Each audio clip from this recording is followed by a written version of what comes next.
Samajwadi party का delegation जाने की पहले कोशिश करता है और अब वैसी ही कोशिश आखिर कैसे कांग्रेस की तरफ से यहां पर की जा रही है और कैसे अपना सियासी जो मत है वो साधने की कोशिश जो है वो अब कांग्रेस करती हुई नजर आ रही है। पूरी तस्वीर हम आपको यहां पर जो है वो दिखाने वाले हैं, क्योंकि सबसे बड़ी बात यह है कि संभल को जैसे हिंसा की आग में झोंक दिया गया, उसके बावजूद भी जो हालात है वो बदलते हुए यहां पर नहीं दिख रहे हैं। विपक्ष जो है वो लगातार दंगल चलाता हुआ दिख रहा है संभल को लेकर, और कैसे सियासत जो है वो जमकर यहां पर हो रही है।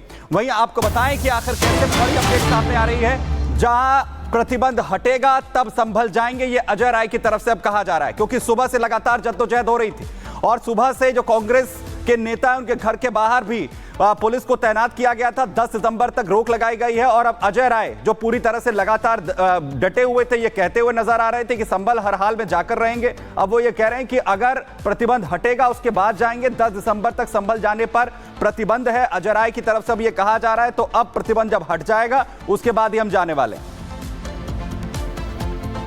पुलिस अधिकारियों ने कहा है, जो इनके डीसीपी हैं और इनके अधिकारियों ने, कि 10 तक प्रतिबंध है।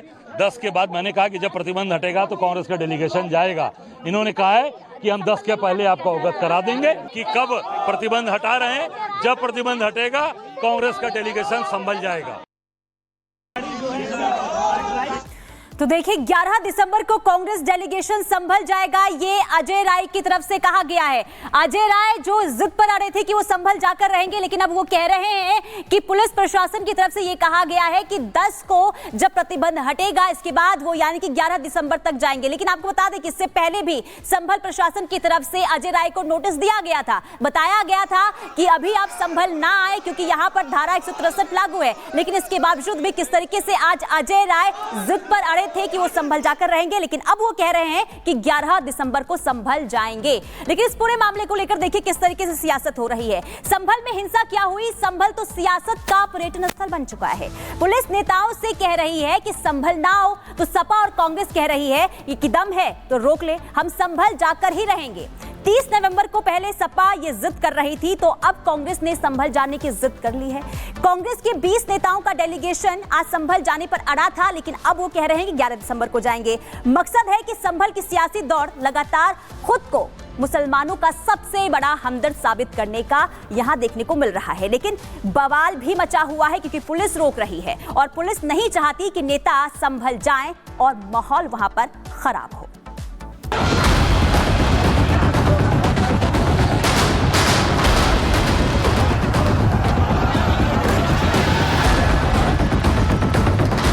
संभल में दंगा क्या हुआ? विपक्षी दलों के लिए संभल तो सियासत का पर्यटन केंद्र बन गया, जिसे देखो विपक्ष का हर नेता आज संभल जाने की जिद पर अड़ा है। मकसद है खुद को मुसलमानों का सबसे बड़ा रहनुमा साबित करना, ये दिखाने का कि हमारी पार्टी से बड़ा मुसलमानों का कोई हमदर्द है ही नहीं। कि जो वहाँ कमियां हैं, जो अत्याचार सरकार ने किया है, जिस तरीके से वहाँ पे हत्याएं हुई हैं, सर में गोली मारी गई है लोगों को, तो हम ये बात अपने नेतृत्व को अवगत कराएंगे, राष्ट्रीय नेतृत्व को। इससे सरकार घबराई हुई है, इस नाते रोकने का प्रयास कर रही है। 2 रोज पहले जिस तरह की जिद अखिलेश यादव की समाजवादी पार्टी कर रही थी, वैसा ही बखेड़ा आज कांग्रेस खड़ा कर रही है। पुलिस ने तब जैसा एक्शन लिया था वैसा ही एक्शन आज भी हो रहा है। लखनऊ में कांग्रेस नेताओं के घर के बाहर पुलिस तैनात कर दी गई है और जो नेता जबरन संभल जाने के लिए घर से निकल रहे हैं उन्हें हिरासत में लिया जा रहा है। जनप्रतिनिधि होने के नाते मेरी जिम्मेदारी है कि वहाँ पर जाकर वहाँ लोग जो आहत हुए हैं, इसमें जो लोग जिनकी मौत हुई उनसे मिले। लखनऊ पुलिस ने मुझे ये नोटिस जारी करी है कि आप वहाँ पे नहीं जा सकते। हम लोग जाएंगे, हमें रोक लेंगे तो फिर वापस आएंगे, लेकिन जाएंगे वहाँ जरूर। राहुल जी भी जाएंगे। लगातार ये बात वहाँ पे बीजेपी कह रही है कि जो सपा कांग्रेस का अमली जामा है वहाँ पे माहौल खराब करने की कोशिश कर रही है। 6 लोगों को मार दिया, फिर भी कह रहे हो आपने मार तो दिया 6 लोगों को। लखनऊ टू मुरादाबाद पुलिस का सख्त पहरा है, क्योंकि मुरादाबाद से भी कई कांग्रेस नेता संभल जाने वाले हैं और उनका नाम कांग्रेस के प्रतिनिधिमंडल में शामिल है। लिहाजा मुरादाबाद पुलिस ने भी कई नेताओं को संभल जाने से रोक दिया है। मेरे घर पे पुलिस है, मुझे भी डिटेन कर रखा। मैंने इनसे भी यही रिक्वेस्ट की है कि अध्यक्ष जी आएंगे तो मैं ज़रूर जाऊंगा। बहुत लोग जाने के लिए इच्छुक हैं। संभल की सियासी दौड़ और वोट बैंक को साधने की ऐसी होड़ मची है कि जो नेता आज संभल जाने की जिद कर रहे हैं, उन्होंने ऐसी फुर्ती तब नहीं दिखाई थी जब बहराइच में राम गोपाल मिश्रा को दंगाइयों ने गोली मार दी थी। सपा और कांग्रेस नेताओं ने ऐसी फुर्ती तब नहीं दिखाई थी जब कोलकाता में आरजीकर मेडिकल कॉलेज में महिला डॉक्टर की रेप के बाद हत्या कर दी गई थी।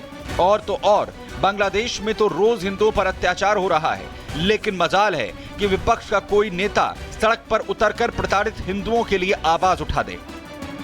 और इसीलिए बीजेपी इसे विपक्ष की तुष्टीकरण की राजनीति बताकर विपक्ष को घेर रही है।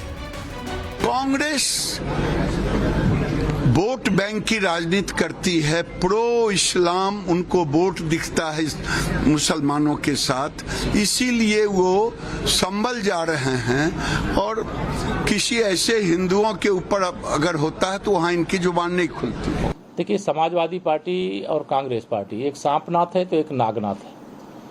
समाज को डसने का काम, समाज को कमजोर बनाने का काम, हिंदू को मुसलमान से लड़ाने का काम और फिर नौटंकी करने का काम। संभल में कोई दंगा नहीं हुआ है। समाजवादी पार्टी के दो गुंडे, अपराधी, माफिया, दंगाई किस्म के लोग आपस में लड़े और जो आपस में लड़े हैं उसमें ये नाटक क्यों कर रहे हैं? क्योंकि विपक्षी दलों के लिए संभल का मामला उनके वोट बैंक से जुड़ा है और इसीलिए सपा हो या कांग्रेस दोनों जिद पकड़े हुए हैं कि आज नहीं तो कल संभल तो जाएंगे ही जाएंगे और रोक सकते हो तो रोक लो। संभल जो कुछ हुआ है ये प्रशासन की नाकामी रही है। न केवल संभल में बल्कि पूरे देश में एक खराब संदेश गया है। अगर प्रशासन जिम्मेदारी निभाता और सरकार की नीयत साफ होती तो ये घटना कभी नहीं होती। संभल में जो कुछ है उसके लिए जिम्मेदार प्रशासन है, तो सारे सबूतों को मिटा देंगे और तब तक इतना लोगों को धमका देंगे कोई मुंह न खोले प्रसाद लोगों के सामने, इसलिए टाइम निकाल रहे हैं। फिलहाल संभल पर दंगल मचा है। संभल जाने की सियासी रेस है, लेकिन पुलिस भी सख्त है और संभल की तरफ जाने वाले हर एक नेता को रोक रही है। Bureau report, Republic Bharat. तो राजनीतिक पर्यटन करने की पूरी कोशिश जो है वो लगातार यहां पर जारी है। अजय इस वक्त मेरे साथ यहां पर लखनऊ से जुड़ रहे हैं। अजय, अब कह रहे हैं कांग्रेस नेता कि बाद में जाएंगे जब जो है रोक हट जाएगी, क्या सिचुएशन है अब? देखिए, अब से कुछ देर पहले ठीक इसी जगह पर कांग्रेस कार्यालय के बाहर तमाम कांग्रेस के नेता खुद प्रदेश अध्यक्ष की मौजूदगी में सड़क पर मौजूद थे और अब कार्यकर्ता सब अंदर जा चुके हैं। अंदर की तरफ आपको कार्यकर्ताओं की भीड़ दिखाई देगी। जो माता प्रसाद पांडे के घर पर हुआ था 2 दिन पहले, वही आज यहाँ पे हुआ। जो नोटिस माता प्रसाद पांडे को दिया गया, उन्हीं धाराओं को देखते हुए आज नोटिस अजय राय को भी दिया गया और बताया गया कि संभल में ये वस्तु स्थिति है, तो ऐसी स्थिति में आपका जाना ठीक नहीं है। पहले अजय राय ने ठीक इसी जगह पर जो कांग्रेस कार्यकर्ताओं की धक्का मुक्की के बाद आगे यहाँ पर बैठ के विरोध किया और फिर उन्होंने बात कही कि जो बातें कही गई हैं उनको ध्यान में रखते हुए वो वापस कार्यालय के अंदर जा रहे हैं। तो अभी फिर से कांग्रेस के तमाम कार्यकर्ता अपने नेता की मौजूदगी में कांग्रेस कार्यालय के अंदर जा चुके हैं और पुलिस का बंदोबस्त जो है अब यहाँ पर भी कुछ कम होता हुआ दिखाई देखेंगे। जो है पहले जो पूरी भीड़ थी, कुछ ही पुलिस अधिकारी केवल इस चौराहे पर दिखाई दे रहे हैं। तो अब यहाँ पे स्थिति सामान्य होती हुई दिखाई दे रही है और कांग्रेस के कार्यकर्ता फिर से अपने कार्यालय के अंदर जाते हुए दिखाई दिए। अजय, लेकिन सवाल ये है, जो तस्वीरें जो हम आज देखी है यही तब भी आई थी सामने जब समाजवादी पार्टी के नेताओं की तरफ से भी कोशिश यहां पर की गई थी।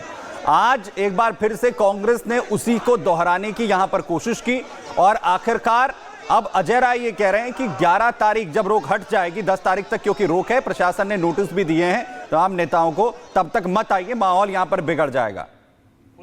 लेकिन सवाल यह है कि इसे दोहराने की आखिर क्यों जरूरत कांग्रेस को यहां पर पड़ गई है? 10 तक प्रतिबंध है। चलिए आगे बढ़ते हैं और अब बात कर लेते हैं जनसंख्या पर। जो बयान मोहन भागवत की तरफ से दिया गया उसे लेकर आखिर बवाल क्यों शुरू हो चुका है, इस पर हम आपको आगे विस्तार से जानकारी देंगे। 2.1च्या खाली जायला लागलो तर तो समाजच नसतो। बोलना चाहिए उनके आदमी को, भाई तू स्कीम निकाल ले, बच्चे का पैदा कर।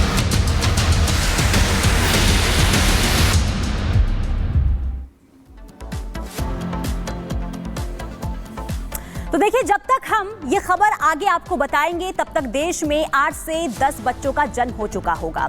यानी कि ये रफ्तार है देश में जनसंख्या बढ़ोतरी की, और यही वजह है कि भारत देश को सबसे ज्यादा जनसंख्या वाला देश कहा जाता है। लेकिन जनसंख्या नियंत्रण पर कोई बात नहीं कर रहा है। ऊपर से मोहन भागवत ने जो बयान दिया है घटती जनसंख्या को लेकर, इसे लेकर बयान इसलिए लगातार शुरू हो चुके हैं, यानी कि सत्ता पक्ष हो विपक्ष हो दोनों तरफ से वार पलटवार का सिलसिला शुरू हो चुका है, क्योंकि मोहन भागवत ये कह रहे हैं कि 2 नहीं बल्कि 3 बच्चे अच्छे हैं, जबकि टीएमसी के नेता ये कह रहे हैं 3 नहीं बल्कि 4 बच्चे होने चाहिए। यानी कि रेस जो है अब वो जनसंख्या बढ़ोतरी को लेकर देखने को मिल रही है। लेकिन आखिर जनसंख्या को लेकर बवाल क्यों मचा हुआ है, जंग क्यों शुरू हो चुकी है और क्यों इसे लेकर वार पलटवार का सिलसिला देखने को मिल रहा है, आपको रिपोर्ट के जरिए दिखाते हैं।